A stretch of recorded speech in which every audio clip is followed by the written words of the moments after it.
it is unfair, really unfair. We all live in the same society, but people want their right not to take the vaccines, but yet claiming their right to move about freely and do as they wish.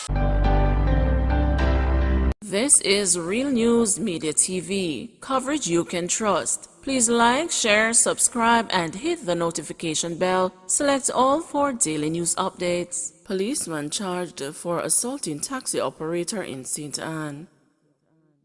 Police Constable Richard Plummer was yesterday charged in relation to an incident in St. Anne that left a taxi operator with a broken jaw. Plummer appeared before the St. Anne Parish Court by way of a summons on a charge of assault occasioning bodily harm. He was charged following an investigation by the Independent Commission of Investigations and a ruling by the Office of the Director of Public Prosecutions. The case was set for mention on November 25 for Plummer to settle his legal representation. Indicom says the incident happened in the vicinity of the St. Anne's Bay Police Station on July 18, 2017. It was reported that the complainant was struck by Plummer and taken into police custody without receiving medical attention. The complainant was subsequently diagnosed with a broken jaw. Portmore man dies after being shot during dispute.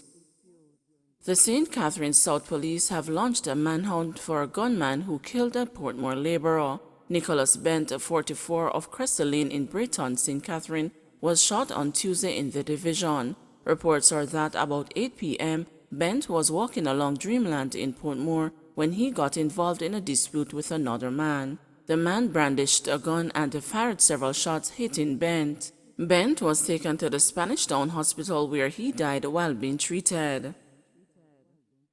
3 arrested in police military operation in Maypen, Clarendon. 3 men were taken into custody following a police military operation near Windsor Avenue in Maypen, Clarendon yesterday. Operations Officer for the Clarendon Police Division, Deputy Superintendent Anton Gerg Cardoza, told the news that investigations led the team to a community called Ghetto in search of illegal guns and the persons of interest. The news understands that these persons were being sought in relation to various crimes committed in the parish. The police indicated that no firearm was seized during the operation. Cardoza said several operations are being conducted across the parish to apprehend wanted persons as well as to reduce crime. Earlier, a teen who was wanted for assault was apprehended during an operation in Portland Cottage. The teen has since been charged. Gangster on bail was target of Montego Bay shooting that left 3 dead.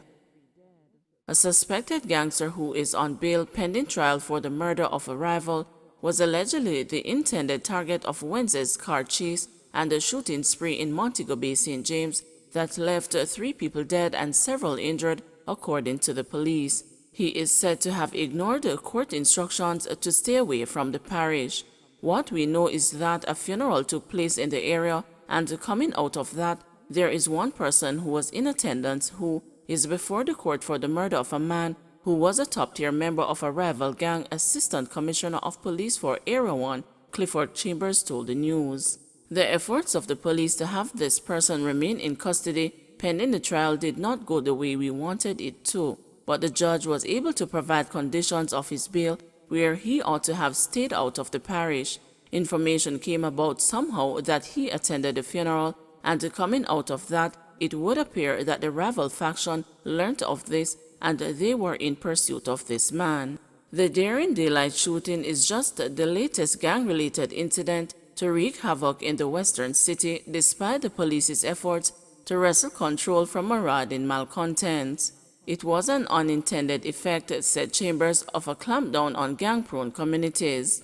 The areas which are rival factions are under heavy police military presence. There are active operations targeting all of those areas, so it is hard for the gangs to go after each other, the ACP explained. In this particular case, a result of that is, I think, they chose to launch this attack when the opportunity presented itself. Unfortunately, it was in the city where other persons got caught up in it, he added, confirming that passers-by were also injured in the daytime gun attack. 5 other persons were shot. Some of them are in hospital and some have been treated and released, he said.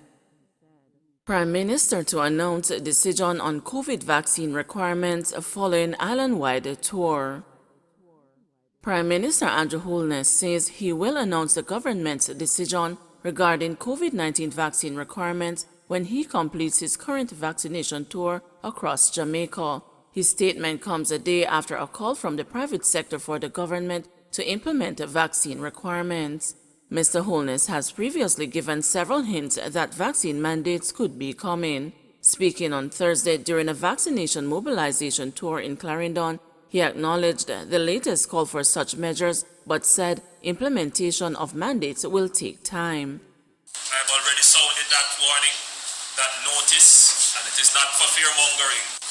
It is just as a matter of public duty and process before we implement any such thing, that the public is properly. So we have done several tours now. We have not yet covered the country. There are still a few parishes, a few constituencies that I have to go. We are doing 3 days a week in this, 2 days a week sometimes. And we will eventually cover the country. And eventually, after we have done that, we will announce the policies, which you know we are already in the process of deliberating, trying to refine them to make sure that they make sense and they work. And when that time comes, you who are vaccinated, you will be fine. So it is unfair, really unfair. We all live in the same society, but people want their right not to take the vaccines, but yet claiming their right to move about freely and do as they wish. That is a recipe for the destruction of our society. And all societies that claim a similar constitutional basis as ours, that is free and democratic, have recognized this unfairness, and they have put in place measures to differentiate between persons who are vaccinated and those who are not, in the interest of the public health. During Thursday's tour, the news also sought a response from the Prime Minister amid the reports there is a rift in the cabinet concerning whether to make the COVID-19 vaccine mandatory. Mr. Holness dismissed any such notion, saying there is no division in the government. There is no division. The government is a unified government. And I want everybody to understand that. And I don't tolerate, these kinds of issues. There's one government.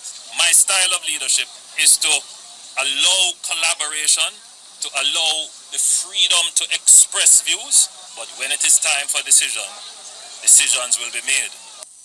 And that is not impossible, and it is not a necessarily very difficult task. It just requires greater focus.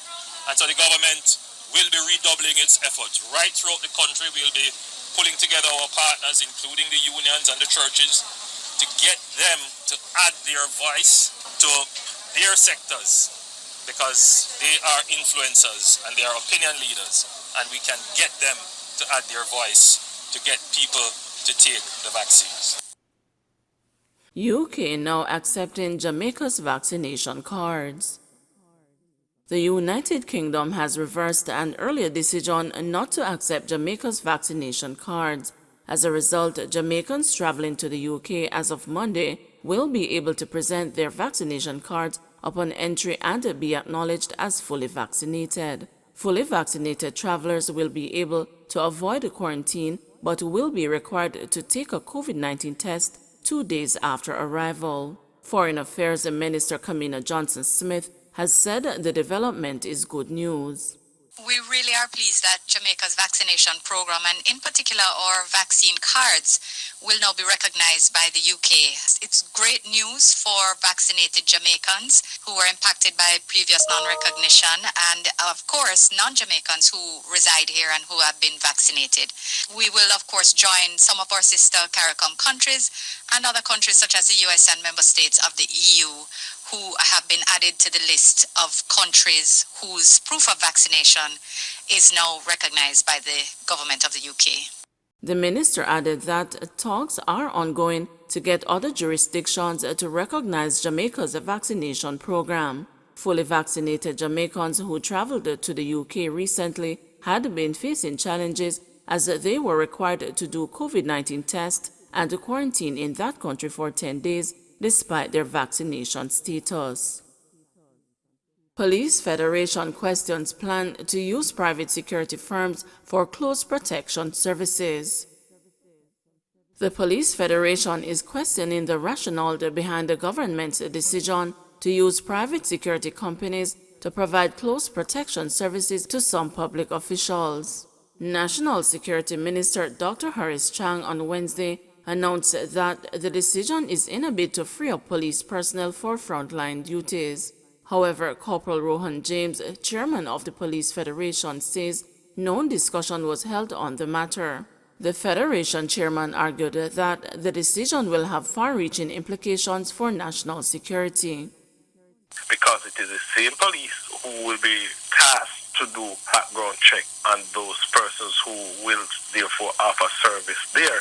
So it will tie up services elsewhere instead of fixing the issues that lingered for over the years, such as the attrition rate, remuneration, as well as resources for the constabulary force to operate at optimal efficiency. We cannot continue to chop and change and go to our beds and dream about situation and then tax them in the public. It doesn't work like that. National security doesn't operate in a vacuum like that. Since it is that the government is speaking about the inability to compensate the rank and file members, how is it that you are going to find the resources to finance private security? How is it that you are going to do that? Tell the country. It is time we stop skirting around the bush with national security. Either it is a priority or it is not. Don't forget to like, share, subscribe, and hit the notification bell. Select all for daily news updates.